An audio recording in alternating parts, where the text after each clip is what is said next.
औज़ुबिल्लाहि मिनश्शैतानिर्रजीम बिस्मिल्लाहिर्रहमानिर्रहीम। अस्सलाम वालेकुम स्टूडेंट्स।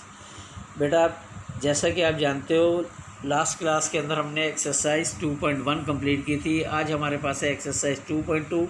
हम इसको थॉरोली पढ़ेंगे, जिसमें ख़ास तौर पे इसकी कुछ डेफिनेशंस हैं, फिर फार्मूले हैं, और उन फार्मूलों की मदद से हम फिर एक्सरसाइज 2.2 सॉल्व करेंगे। और यही सारी चीज़ें आपने कॉपी वर्क भी करना है और इनको याद भी करना है, ताकि आगे चलते हुए आपको कोई किसी परेशानी का सामना ना करना पड़े। सबसे पहले डेफिनेशन हमारे पास है बेटा एक्सपोनेंट। एक्सपोनेंट कहता है generally in x n, n is called exponent और nth power of x and x is called base. कहता है आमतौर पर अगर ऐसे कुछ लिखो, जैसे यहाँ एक्स की पावर n लिखा है, तो जो टॉप राइट पे ऊपर रेड कलर से n लिखा गया है, इसको हम एक्सपोनेंट या nth पावर ऑफ x कहते हैं, और जो नीचे है यानी x, उसको हम बेस कहते हैं। आगे हमारे पास वो बेटा कुछ 4 पॉइंट हमें बता रहा है। पहला पॉइंट हमें कह रहा है कि इन x की power minus n equal to 1/xn के अगर हमारे पास x की पावर माइनस एन हुई तो उसको हम लिखेंगे 1/xn। वजह ये होती है कि जब हम क्वेश्चन सॉल्व करेंगे तो हम नेगेटिव पावर को डायरेक्ट सॉल्व नहीं कर सकते, लिहाजा न्यूमरेटर में अगर नेगेटिव पावर होगी तो हम डिनोमिनेटर में शिफ्ट करके उसका साइन चेंज करके पॉजिटिव में बदल देंगे, और अगर डिनोमिनेटर में नेगेटिव पावर हुई तो उसे ऊपर लाकर हम उसका साइन चेंज करके पॉजिटिव में चेंज कर देंगे। कहता है एक्स की power minus n equal to 1/xn equal to 1/x whole power n. Whole में उसने इसलिए चेंज कर दिया कि वो आपको बता सके कि जो पूरे का पूरा 1/x है, ये क्या है, ये हमारा बेस है। नंबर 2 भी कहता है if x is a positive real number then xn is positive for all small n belongs to natural number. कहता है अगर x कोई पॉजिटिव रियल नंबर हो और अगर हमें x की पावर n निकालनी है, स्मॉल n निकालनी हो, जबकि स्मॉल n जो है नेचुरल नंबर से बिलोंग करे, तो जो हमारा आंसर आएगा वो पॉजिटिव आएगा। जैसे उसने 5 की पावर 3 यानी 5 को 3 टाइम मल्टीप्लाई किया तो हमारे पास आ गया 5 5 ज़ा 25, 25 5 ज़ा 125। इसके बाद आगे कहता है if x is a negative real number and n is even. ये दो बातें बड़ी अहम हैं, 3 और 4 वाली। यहाँ कह रहा है अगर हमारे पास नेगेटिव रियल नंबर हो और जो पावर है उसकी वो इवन हो, then x n is positive, तो आंसर जो हमारा आएगा वो हमारे पास पॉजिटिव आएगा। वजह ये होती है कि जब नेगेटिव इवन टाइम मल्टीप्लाई होता है तो पॉजिटिव में चेंज होता है, और जब ऑड टाइम मल्टीप्लाई होता है तो वो नेगेटिव ही रहता है। लिहाजा यहाँ उसने मिसाल आपको दी -3 की पावर 4 इजिकल टू 81। क्योंकि माइनस को जब 4 टाइम मल्टीप्लाई किया तो पॉजिटिव में चेंज हो गया, और 3 को 4 टाइम मल्टीप्लाई किया तो 81 आ गया। नंबर 4 में कह रहा है if x is a negative real number and n is odd then x n is negative. कहता है x नेगेटिव रियल नंबर हो और जो उसकी पावर है वो ऑड हुई, तो हमारे पास जो x की पावर n का सोल्यूशन आएगा वो नेगेटिव आएगा। जैसे कि उसने एग्जांपल में आपको शो किया है -5 की पावर 3 इजिकल टू -125, यानी माइनस को जब 3 टाइम मल्टीप्लाई किया तो माइनस ही आएगा, और 5 को 3 टाइम मल्टीप्लाई किया तो 125 आ जाएगा। इसके बाद बेटा हमारे पास कुछ लॉज हैं, लॉज ऑफ एक्सपोनेंट कहलाते हैं, बेसिक लॉज हैं, ये आपको याद करने हैं। पहले लॉ में कह रहा है कि एक्स एन इंटू एक्स ए, यानी बेसिस सेम है, दोनों की बेस x है और पावर एक की n है और एक की a है।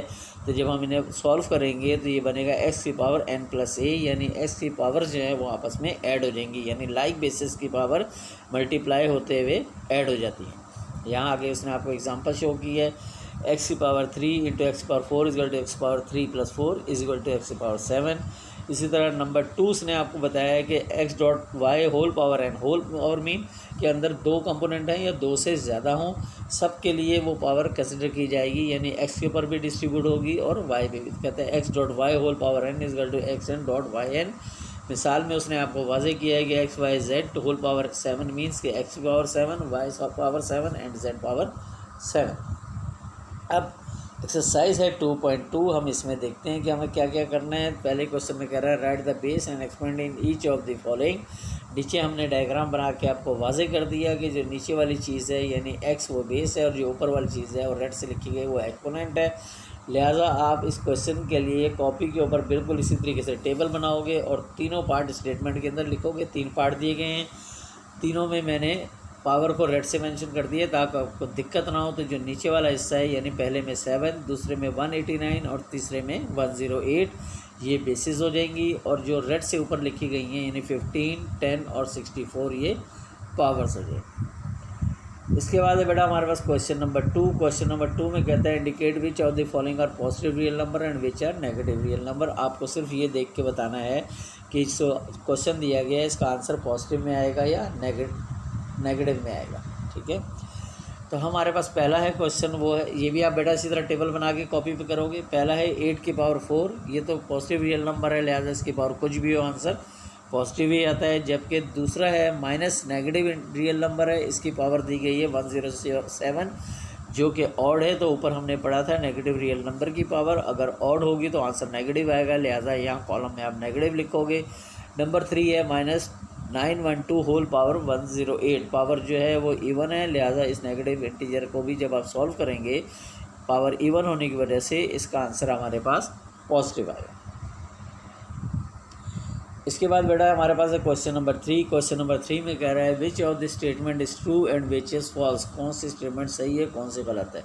कहता है 38 मल्टीप्लाई बाई 83 पावर 9, अगर 38 को मल्टीप्लाई करना हो 83 पावर 9 से, we first multiply 38 with 83 and then find the nth power of this product. कहता है कि पहले हम 38 को 83 से मल्टीप्लाई करें और फिर उसकी nth पावर निकालें, तो ये वो गलत बात कर रहा है, ऐसा नहीं हो सकता, लिहाजा ये स्टेटमेंट फॉल्स हो जाएगी। नंबर 2 में कह रहा है 38 multiply by 83 power 9, we first find the nth power of 83 and then multiply with 38। तो कह रहा है कि 38 इंटू 83 पावर 9 में पहले हम 83 की पावर 9 सॉल्व करेंगे, यानी 83 को 9 टाइम मल्टीप्लाई करेंगे, फिर जो रिज़ल्ट आएगा उसको 38 से मल्टीप्लाई करेंगे, तो ये सही बात कर रहा है, लिहाजा यहाँ आप लिखेंगे ट्रू। अब है बेटा हमारे पास क्वेश्चन नंबर 4 to 12, 4 से लेकर 12 तक क्वेश्चन में हम वही फार्मूले जो ऊपर हमने पढ़ा था उनकी मदद से हम इन्हें सॉल्व करेंगे और वही प्रॉपर्टीज़ इस्तेमाल करेंगे जो हमने अभी ऊपर पढ़ी हैं। उनमें कुछ खास प्रॉपर्टीज़ थी कि नेगेटिव इंटीजर की पावर ऑड होगी तो क्या होगा, इवन होगी तो क्या होगा। इसी तरह फार्मूले थे कि लाइक बेसिस होंगी तो पावर्स का क्या करना है, और होल पावर होगी तो पावर्स को हम कैसे डिस्ट्रीब्यूट करेंगे। क्वेश्चन नंबर 4 में कह रहे हैं -91 होल पावर 4, -91 है लेकिन पावर इवन है, लिहाजा इवन की वजह से ये नेगेटिव जो है पॉजिटिव में चेंज होगा। 91 को आप 4 टाइम्स ज़बानी मल्टीप्लाई नहीं कर सकते, लिहाजा डायरेक्ट लिख देंगे आप 91 होल पावर 4। क्वेश्चन नंबर 5 में 5 की पावर 4 इंटू 5 की पावर 3, बेस सेम है, पावर्स हैं उनकी, लिहाजा बेसिस सेम होने की वजह से इनकी पावर आपस में ऐड होंगी। फार्मूला तो हमारे पास एक्स एन इंटू एक्स की power a is equal to x की पावर एन प्लस ए, तो यहाँ पे हो जाएगा 5 की पावर 4 इंटू 5 की पावर 2 इज इक्वल टू 5 की power 4 plus 2, that is equal to 5 की पावर 6। क्वेश्चन नंबर 6 में हमारे पास है A4 into A3 into A8, यहाँ भी बेसिस सेम है, एलिमेंट ज़्यादा हैं कोई फ़र्क नहीं पड़ता, तमाम बेसिस सेम है, लिहाजा पावर्स को आपस में ऐड कर दीजिए, तो ये बनेगा A की पावर 4 प्लस 3 प्लस 8 यानी A की पावर 15। क्वेश्चन नंबर 7 में हमारे पास जो कुछ दिया गया उसमें A है 2 जगह, B है 2 जगह और C है 2 जगह, सब की पावर्स को हम इंडिविजुअली अलग अलग आपस में ऐड कर देंगे। तो यहाँ है A1 और A5, तो A की पावर बन गई 1 प्लस 5, B है 2 और B 3, तो B की पावर 2 प्लस 3 हो गई, C है 3 इंटू 3, तो C की पावर 3 प्लस 3 हो गई। ये हमारे पास आ जाएगा A6, B5 और C6। इसके बाद क्वेश्चन नंबर 8 है 8 इंटू 3 की पावर 4, बॉड मास के तहत पहले हम ब्रैकेट को अंदर सॉल्व करेंगे, तो 8 3 24 बनेगा, ये 24 की पावर बन जाएगी 4, ओरली सॉल्व नहीं हो सकेगी, लिहाजा आप इसको यहीं पे आंसर लिख देंगे। क्वेश्चन नंबर 9 में -4 इंटू -3 होल पावर 3 है, लेकिन बॉड मास के तहत अंदर वाले इससे पहले मल्टीप्लाई होंगे तो माइनस इंटू माइनस प्लस हो जाएगा, 4 5 20 बनेगा, तो ये बनेगा 20 की पावर 3। सिंपल क्वेश्चन है, पावर 0 की पावर कुछ भी हो उतने ही 0 लग जाते हैं, तो लिहाजा 20 की पावर 3 है, एक 0 है तो यहाँ आप 3 0 लगा दीजिए और 2 को 3 टाइम मल्टीप्लाई कर लीजिए, तो ये 8000 आपके पास आ जाएगा। ये ज़बानी 20 इंटू 20 कर लीजिए, तो 8000 आपके पास आंसर आ जाएगा। क्वेश्चन नंबर 10 के अंदर हमारे पास है A इंटू बी की पावर 13 होल पावर है, लिहाजा ये पावर A पे भी डिस्ट्रीब्यूट होगी, B पे भी, लिहाजा हम लिखेंगे A13 डॉट B13। इसके बाद क्वेश्चन नंबर 11 में हमारे पास है 3 इंटू 5 की पावर और 3 इंटू वाई की पावर 5, तो ये बन जाएगा 3 की पावर 5 डॉट वाई की पावर 5, 3 को आप 5 टाइम मल्टीप्लाई कर लीजिए, बन जाएगा 243 वाई की पावर 5। क्वेश्चन नंबर 12 में हमारे पास है 3 इंटू 5 इंटू एक्स वाई, तो ये हमारे पास आ जाएगा 3 5 15 और एक्स वाई की पावर 14। तो लिहाजा अब ये 14 पावर जो है 15 की पावर भी होगी होल पावर के फार्मूले के तहत, और एक्स की पावर भी बनेगी और वाई की भी। तो आंसर आएगा वाई 15 की पावर 4 एक्स की पावर 15 की पावर 14 एक्स की पावर 14 एंड वाई की पावर 14। ठीक, यहाँ तक बेटा हमारी एक्सरसाइज 2.2 कंप्लीट।